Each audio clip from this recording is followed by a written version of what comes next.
අයිබෝවන් වනක්කම් අස්සලාම් අලික්කම් මම දැන් ඇවිල්ලා ඉන්නේ අරසෙරස් පාක් එක ළඟට. මේක පාක්කයක් කියවනේ මේක ඇත්තටම කියනනම් වනාන්තරයක්. ඒ කාලේ මේක ඉතිහාස ගොඩක් තියෙන වනාන්තරයක්. ගයිස් අපි පොඩ්ඩක් ඇතුළට ගිහලා බලමු කොහොමද කියලා.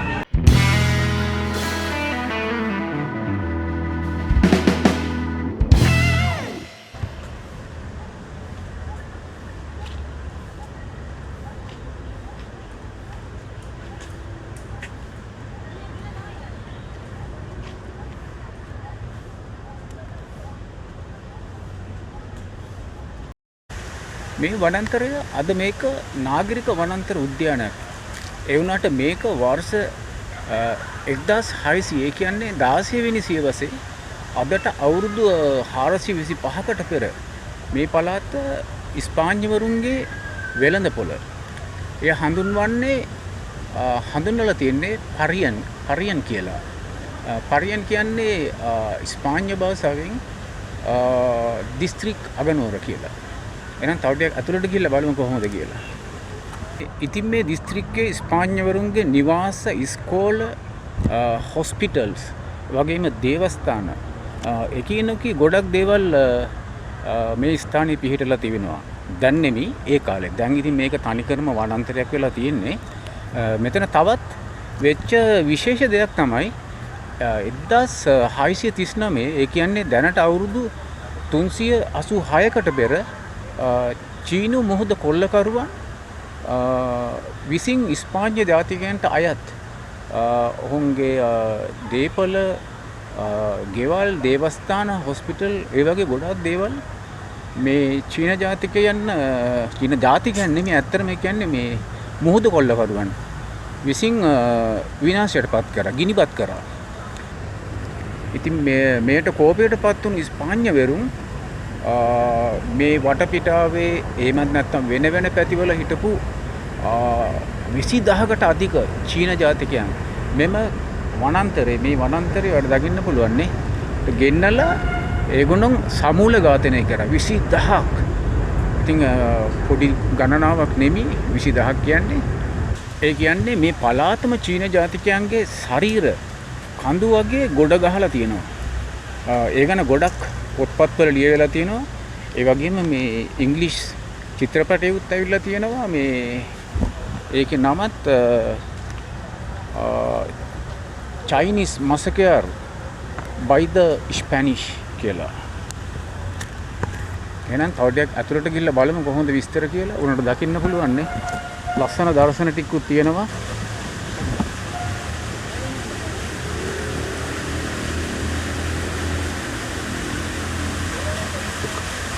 පාක් එක ඇතුළේම ලස්සනට හදලා තියෙනවා මේ වගේ දේවලු.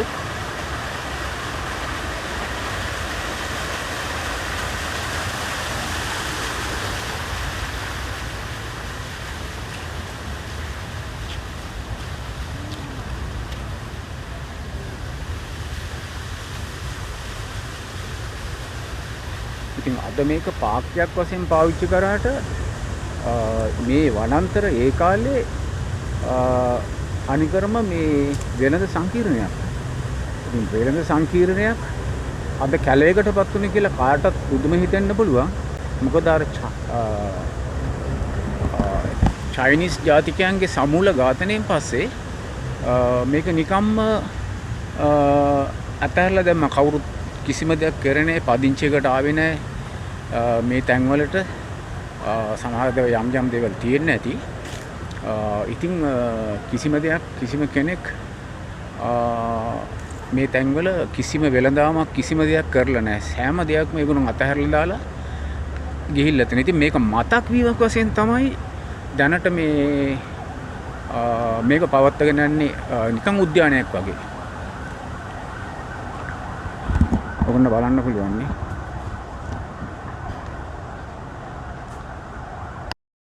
ඉතින් ඒ කාලේ මේ රටම ලේ ගඟක්. ඉතින් මේ වගේ දේවල් අදටත් වෙනවා. වැඩිදුර යන්න අවශ්‍ය නැහැ. 2023 ඔක්තෝබර් 7 වෙනිදා ඔගොල්ලෝ දන්නවා ඒ කාලෙත් ඊශ්‍රායල් පලස්තීන් ප්‍රශ්නයක් ඇති වෙලා ඉතින් අද වෙද්දී මම හිතන්නේ 50,000 ගණක් මරලා තියෙනවා. ලක්ෂ ගණක් තුවාල වෙලා තියෙනවා. ඉතින් දැනටත් මේ වගේ සිදුවීම් වෙනවා. ඒ කාලෙත් වෙන එක ගැන ඉතින් පුදුම හිතන්න දෙයක් නැහැ ගයිස්. තව ටිකක් ඇවිදලා බලමු කොහොමද කියලා. ඉතින් මේක තමයි ලෝකේ එදා ඉඳලා සිදුවෙන දේවල්. ඕක තමයි ලෝක ස්වභාවය. බලවතා බලය නැති කෙනාව පාලනය කරන්න උත්සාහ කරනවා. එතකොට නිකම්ම යුද්ධ.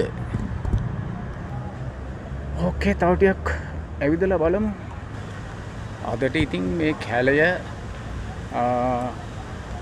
හවස් වෙලාවට ප්‍රේමවන්තයන්ගේ තැනක් වෙලා තියෙන්නේ නිකම්ම.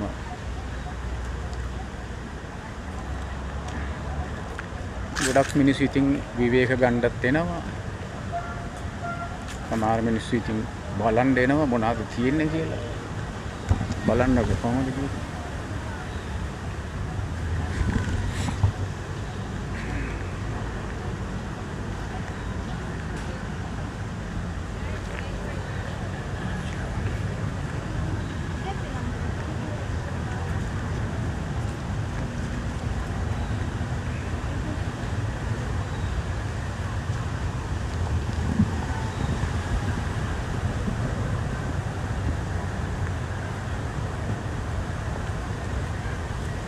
ඒ වගේම මේ ස්පාඤ්ඤවරුන්ගේ ගොඩක් දේවල් බලන්න තියෙනවා.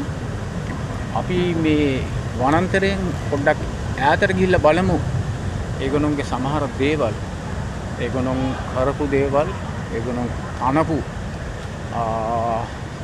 සමහර බිල්ඩින්ග්ස් අරවා මේ ගොඩක් තියෙනවා. අපි එහෙනම් එළියට ගිහිල්ලා බලමු guys. all right.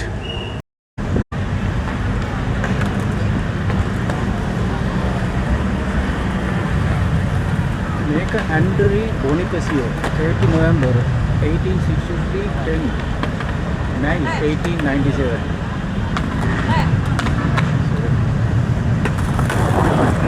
මේක තමයි අන්තිමටම 1897 දී 1863 ඉඳලා 1897 වෙනකම් ඒගොල්ලෝගේ තිබ්බ කැරල්ල ස්පැනියවරුත් එක්ක ඒ කැරල්ලේ මූලිකම ලීඩ් කරපු එක තමයි මෙයාගේ නම ඇන්ඩ්‍රේස් බොනිපසියෝ. සෝ ඒගොල්ලෝ මේ යුද්ධය කරේ ඇමරිකන් කට්ටියත් එක්කම එකතු වෙලා ඊට පස්සේ ඒගොල්ලෝ ස්පැනිෂ් කාරයත් එක්ක යුද්ධය ජයගත්තලු. ඉතින් අපි දන්නේ සමහර වෙලාවට සමහර ඇග්‍රීමන්ට්ස් වලට යුද්ධය නතර කරන්නේ නැති. ඊට පස්සේ ඒගොල්ලෝ නිදහස දුන්නා පිලිපීනයට. ඒ තමයි ඉතින් මේ මතක් වෙන්න තියෙන බිල්ඩින්ග්ස් ඒ කාලේ ඉඳලා තියෙන ඒගොල්ලෝගේ බිල්ඩින්ග්ස්. ඕන පොඩ්ඩක් පල්ලෙහාට ගිහලා බලමු.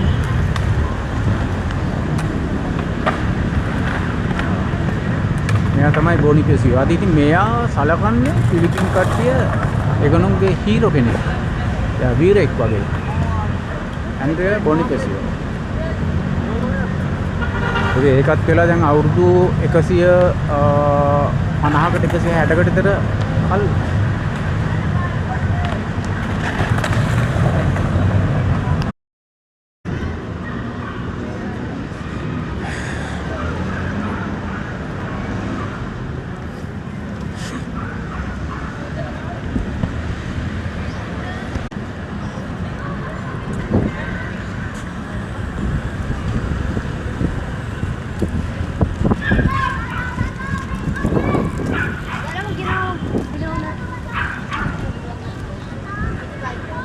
මේ උගලන්ට පේන්නේ මේ මෙක්සිකෝ රජය ඒ කියන්නේ ස්පැනිෂ් තමයි ඒතර මෙක්සිකෝව පාලනය කරේ. ඒගොල්ලෝ මේ ස්පැනිෂ් භාෂාවෙන් තියෙන්නේ මට තේරුමක් නැහැ. 1564 ඉඳලා 1964 වෙනකම්. ඒ කියන්නේ 500 600 700 800 අවුරුදු 400ක වගේ ඒගොල්ලෝගේ අර ගිවිසුමක් ඇති වෙලා තියෙනවා. ඒක තමයි මේ ස්ථානයේ වෙලා තියෙන්නේ. ඒ අපිට දකින්න පුළුවන් නේ.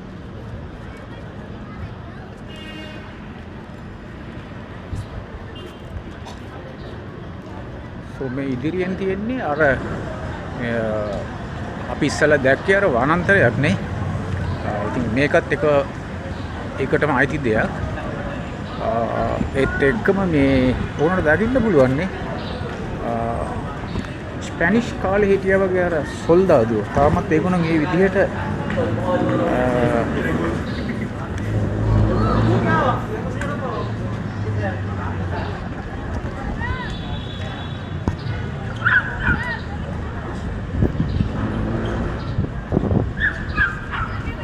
මේවත් ඒ කාලේ ඉඳන් ඇති වෙලා තියෙන දේවල් ගොඩක් ඒවා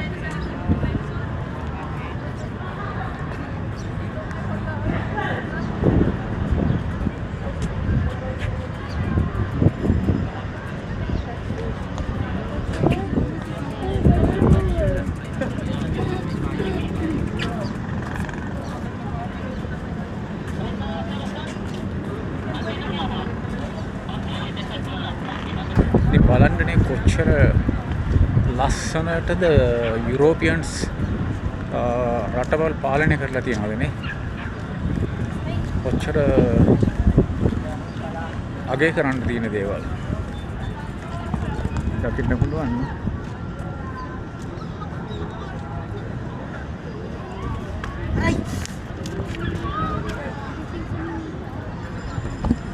මේක ඉතින් ගොඩක් ලස්සනයි මේ රාත්‍රී කාලයට වගේ. ඉතින් ගොඩක් වෙලාවට මේක කාලෙක ඉඳලා තිබිලා තියෙන ප්‍රශ්නයක් තමයි මෙහි මිනිස්සුන්ගේ අර ඒකට කියන්නේ මේ යම් දේවල් වලට ආදරයක් නැහැ. ඒකනම් මේ කරලා තියෙන දේවල් තමයි ඉතින් සමහර වෙලාවට මේ වගේ ලස්සන ලයිට්ස් වුණා දකින්න පුළුවන් නේ. ඔයාට ඉතින් ගල් ගහලා කඩලා ගොඩක් වෙලාවට මේ එක ප්‍රශ්නික තියෙනවා. මට මේක හිතාගන්න බෑ. මේ මොන තරම් මේ වගේ දේවල් වෙලා කරලා තිබුණත් සමහර මිනිස්සු ඉන්නවා ඒගොල්ලෝ මේ ස්පැනිෂ්ලා කරපු දේවල් වලට කැමති නැහැ. ඒගොල්ලෝ මේ දේවල් වලට ඉතින් විනාශ කරන්න වගේ තමයි විනාශ කරලා තියෙන ගොඩක් දේවල්. අර එකපාරම වීඩියෝ එකක් කරා මේ ඉන්ටොමරස් ඒ කියන්නේ මේ ස්පැනිෂ්ලාගේම ඒක කියන්නේ මේ බලකොටුවක්. ඒ බලකොටුවෙත් ගොඩක් දේවල් විනාශ කරලා තියෙනවා. ඒ කියන්නේ ජපාන් කට්ටියනේ 1945 ඒගොල්ලෝ මෙහෙට ඇවිල්ලා යුද්ධ කාලේ දෙවන ලෝක මහ යුද්ධ කාලේ ඊට පස්සේ මේ ගොඩක් දේවල් ඉතින් විනාශ කරලා තියෙනවා.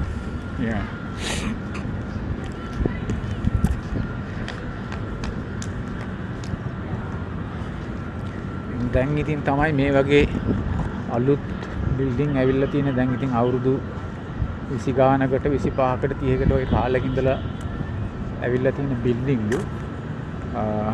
යාර ඉතින් මේක ඉතින් තනිකරම මේ ස්පැනිෂ්ලා පාවිච්චි කරලා තියෙන්නේ මේ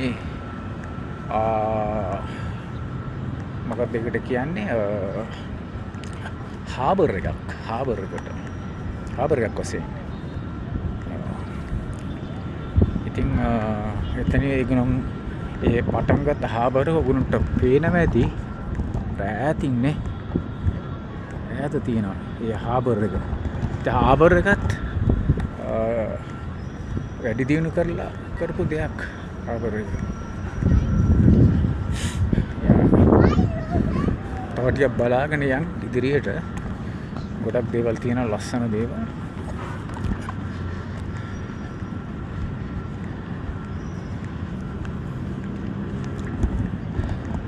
සමහර දේවල් ඉතින්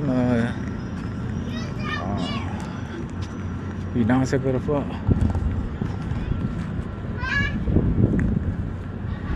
ඔයාලට දකින්න පුළුවන් නේ ගොඩක් ඒවා විනාශ කරලා තියෙන්නේ.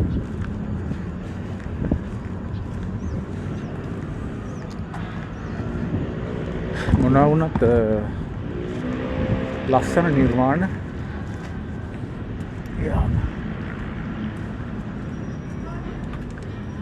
මේක ඉතින් ඇත්තටම කියන රෑට හරි ලස්සනයි. මොකද ඒ කාලේ මේ වගේ ලයිට්ස් එක නම් පත්තු කරලා තියෙන අර පහන් වගේ. ඒ කියන්නේ ඒ කාලයක් තියෙනවා ඒකේ මේ ඉලෙක්ට්‍රිසිටි එක කාලේ තිබිලා නැහැ නේ. ඔයිල් පහන් වගේ.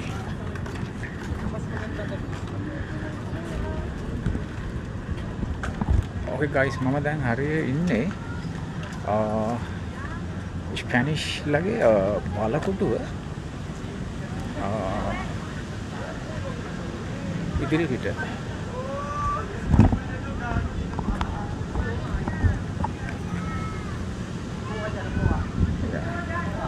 මේක ස්පැනිෂ් ලගේ බලකොටුවේ එක කොටසක් විතරයි. ඔව් එක කොටසක්. මේක තමයි මේ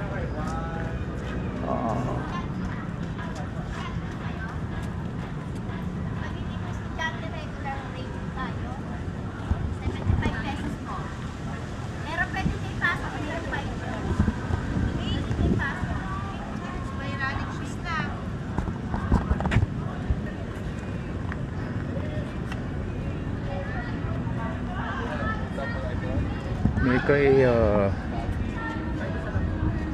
බලකොටුවටම අයත් ඒ කාලේ එක පැත්තක්.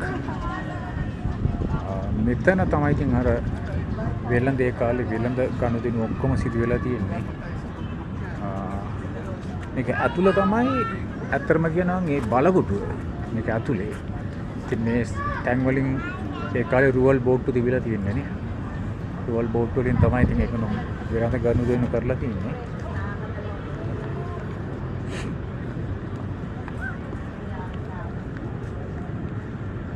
ඉතින් ඔයගොල්ලන්ට දකින්න පුළුවන් මේ දිගටම යනකම් පේන්න තියෙන්නේ ඒගොල්ලන්ගේ බලකොටුවේ තියෙන බැමි සද්දන්ත ගල් වලින් නිර්මාණය කරපු බැමි.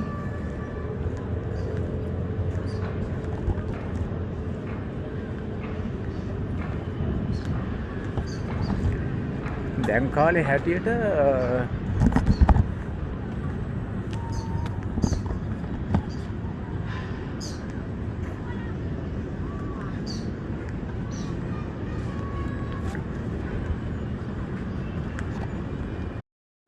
ලස්සන නිර්මාණයක්.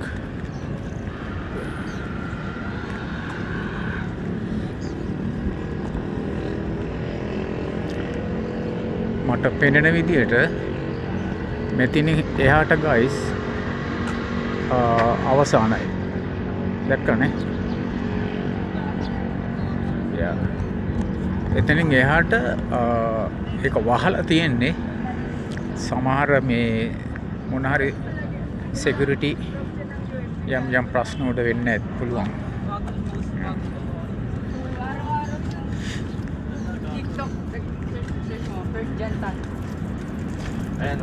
ඉතින් මේක ටිකක් ලස්සන ඇත්තටම කියනවා නම් සවස් වෙද්දි දැන් ඉතින් කොහොමත් 6ට කිට්ටුයි. තව ටිකකින් මම කට්ටියට පෙන්නන්න රාත්‍රිය කොහොමද කියලා මේ ස්පැනිෂ් බලකොටුවේ පිටිපස්සේ. ඒ කියන්නේ ඒගොල්ලෝගේ හාබර් එක පැත්තේ. හරි එහෙනම් තව ටිකකින් හමු වෙමු. මේක තමයි බලකොටුවේ එක දොරටුවක්. ඒ දොරටුව ඇත්තටම කියනවා නම් අඩි 5ක වගේ උසකින් යුක්තයි.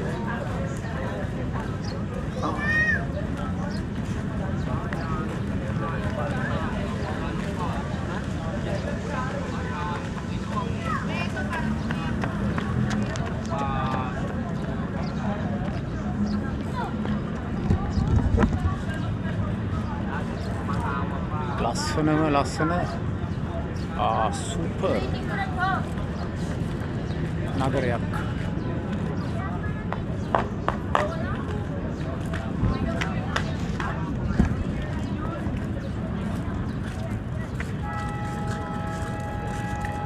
සුපිරි ලස්සන නගරයක්.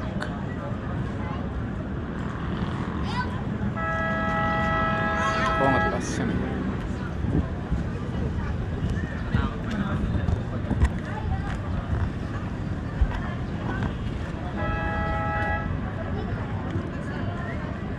මේක තමයි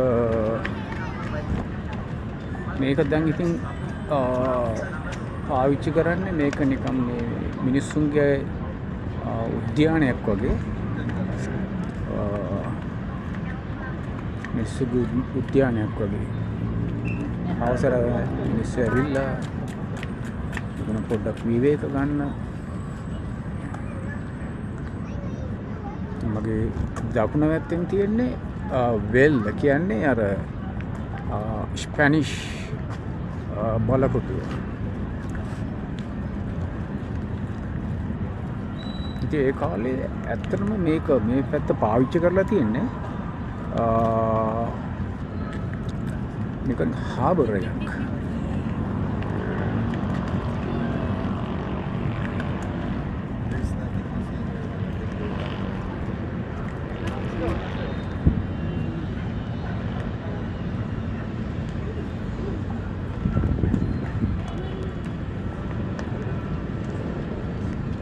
ගොඩක් කට්ටිය මේ වෙලාවට එනවා ජොගින් කරන්න ඇවිදින්න.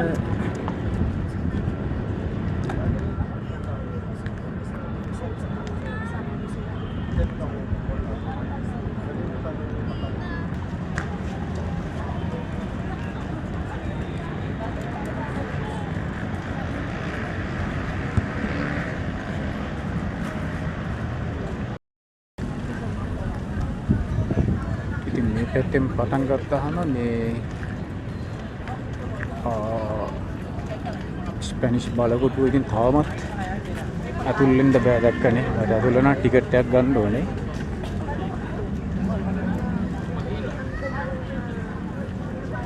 මේක තමයි ස්පැනිෂ් බලකොටුව.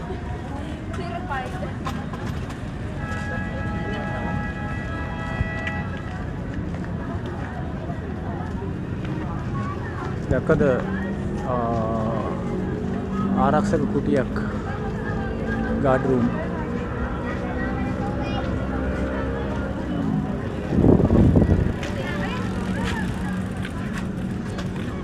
මේක ටිකට් එකක් ගන්න මේ සල්ලි වලින් පේසෝ 75ක්. ඒ කියන්නේ හරියටම ඩොලර් එකකට පොඩ්ඩක් වැඩි. ඒ කියන්නේ ලංකාවේ සල්ලි රුපියල් 300ක ගාණක්. ඔයාලට පේනවනේ මේ කුටි හැම එකකම තියෙනවා.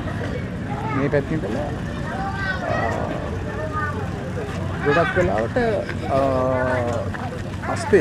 අස්ප කුටි වගේ අස්පේට යන්න පුළුවන් ගාන බලන්න. ඒ තමයි සයිස් එක.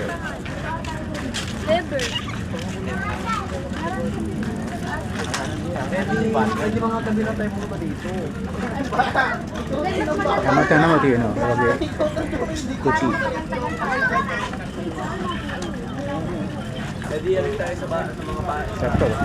හැම අඩි 15කට වගේ කුටියක්.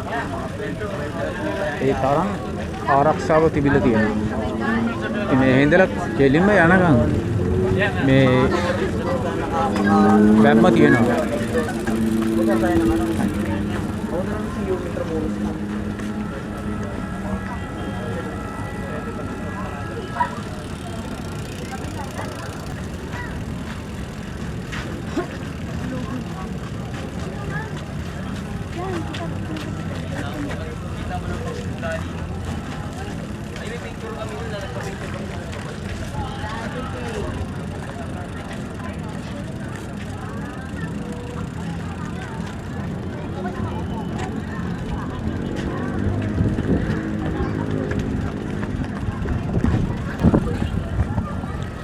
මොනවා වුණත් තවම දේවල්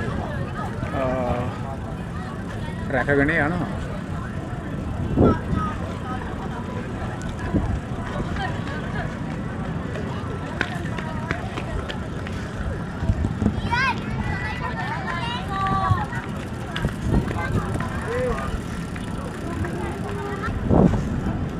ඉතින් යුරෝපියන් කරපු දේවල් අපේ රටේ වුණත් තවම තියෙනවනේ. දැන් ඇල්ලේ අර දුම්රිය යන දේවල් තාම ඉතින් ඒ වගේ ගොඩක් තැන් මම හිතන්නේ ගෝල් පේස් එකත් ඒ කාලේ හදපු දෙයක්. ඉතින් ගොඩක් වෙලාවට මේ ගෝල් පේස් එක වුණත් දේශපාලනය උඩ ඒව රැකගන්නේ නැහැ. ඒක වගේ මීටින් තියලා ඒගොල්ලෝ කිසිම රැකගැනීමක් නැහැ. ඒක නිසා විනාශය වෙලා තියෙන්නේ ගෝල් පේස් එක වුණත් ගොඩක් දුරට. දකින්න දෙයක් නැහැ. වෙනට මෙහෙ බලන්නකෝ කොච්චර මේ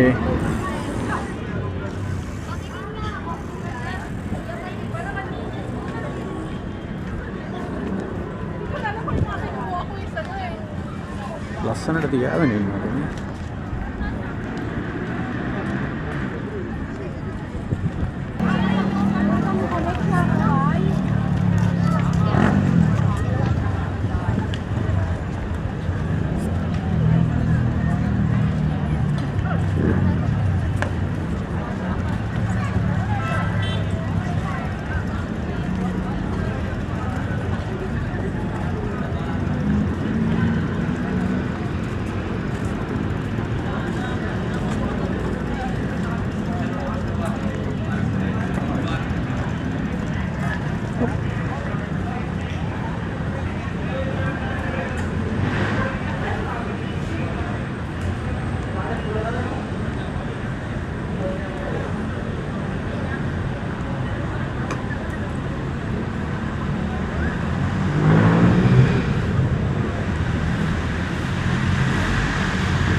මේකත් ස්පැනිෂ් කෙනෙක්ගේ කිසිම සඳහනක් නැහැ.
මිනිස්සු පාවිච්චි කරනවා මේක හරියටම පාක් එකක්ම තමයි.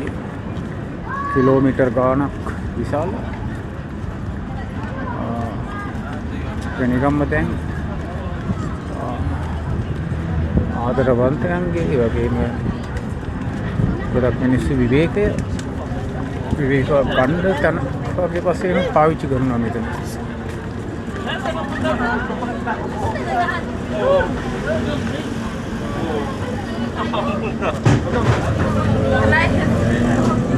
Layo talaga doon. At Tagaytay kaya ko pa kayo i-tour.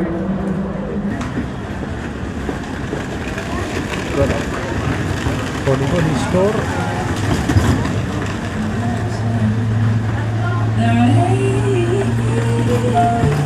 Dahil ko namin tayo sa kabila.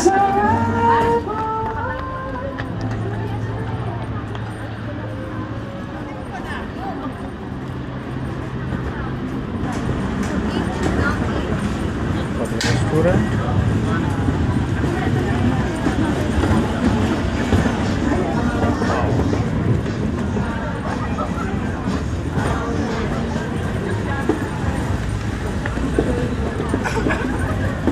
So මේක තනි කරන මම හිතන්නේ පේන විදිහට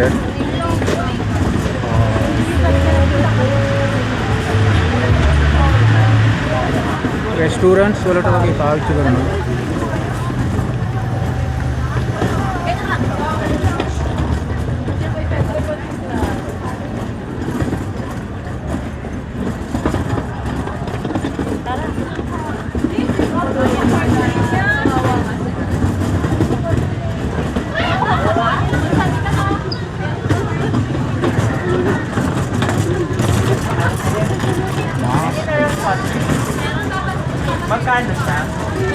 සුමායි.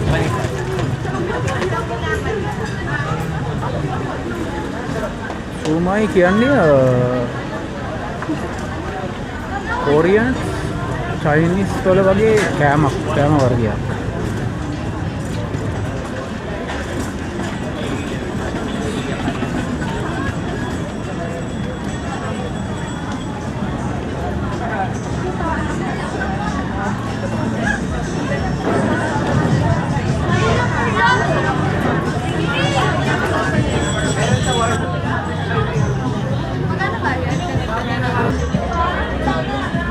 ගොඩක් රෙස්ටෝරන්ට් තියෙනවා.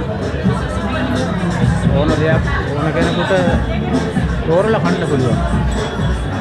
ඒ වුණාට ප්‍රශ්නේ තියෙන්නේ හරියට තැනක් ගන්න අමාරුයි වාඩි වෙලා වගේ කන්න.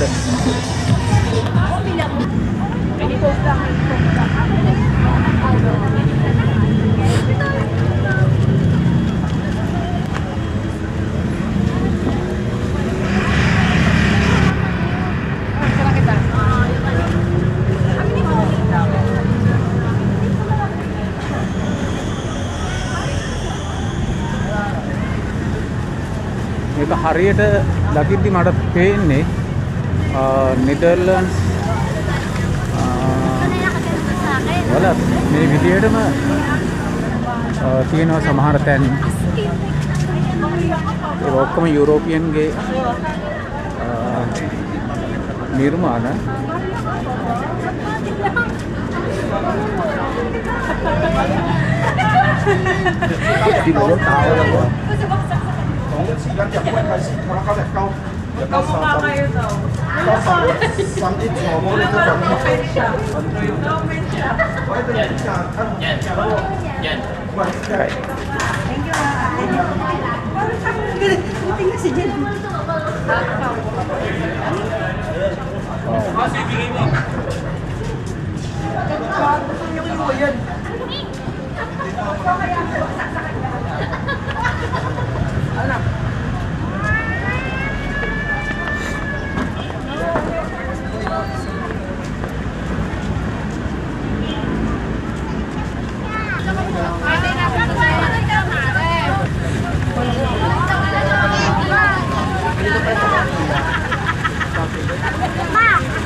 මේකත් පරණ බිල්ඩින් එකක් අවුරුදු 300ක්වත් වෙනවා ඇති. ඒ කියන්නේ ඇබන්ඩන් බිල්ඩින් එකක් වගේ. ඒ කියන්නේ පාවිච්චියක් නැහැ. පරණ බිල්ඩින් එකක්.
මෙතන ඉතින් ගොඩක් පාවිච්චි කරනවා වගේ සමහර ෆොටෝ ෂොට්ස් වලට. එහෙනම් ගයිස් අදට අපි මෙතනින් සමුගනිමු. හැමෝටම ස්තුතියි මෙම වීඩියෝ එක නැරඹීම ගැන. ඒ වගේම අමතක නොකර මගේ channel එක subscribe කරන්න. ඒ වගේම bell button එකත් click කරන්න. එතකොට ඔයාලට මගේ ඉදිරියේ දාන වීඩියෝස් නැරඹීමේ අවස්ථාව තියෙනවා. එහෙනම් ඔයාලට මොනවද හිතෙන්නේ මේ වීඩියෝ එක ගැන? පොඩි කමෙන්ට් එකක් දාගෙන යන්න. එහෙනම් guys ඔබ හැමෝටම සුබ දවසක්. bye bye.